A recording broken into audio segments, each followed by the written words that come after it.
সাগরের মাঝখানে এক পাহাড়, ওই পাহাড়ের উপরে বসে 500 বছর টানা আল্লাহর ইবাদত। দিনে আর রাতে একবার করে নিচে নামতেন। সেখানে আল্লাহ তাআলা পাথরের ভেতর থেকে তার জন্য মিঠা পানির ব্যবস্থা করে দিয়েছেন, আর একটা ডালিম গাছের ব্যবস্থা করে দিয়েছেন। সকালে নামলে একটা টসটসে ডালিম, রাতে নামলে টসটসে ডালিম। এগুলো খেয়ে খেয়ে 500 বছর সে আল্লাহর ইবাদত করেছে।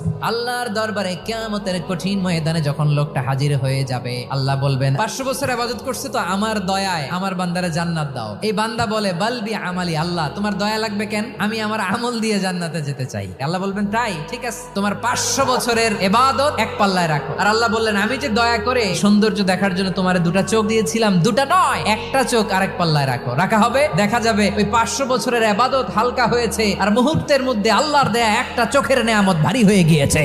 ফলাফল দেখো, হিসাব বলে তুমি এখন জাহান্নামে যাবা, যাও এবার জাহান্নামে যাও। এবার লোকটা কাচুমাচু করে বলে আল্লাহ এবার আমি বুঝতে পেরেছি তোমার দয়া ছাড়া দুনিয়ায় কেউ জান্নাতে যেতে পারবে না।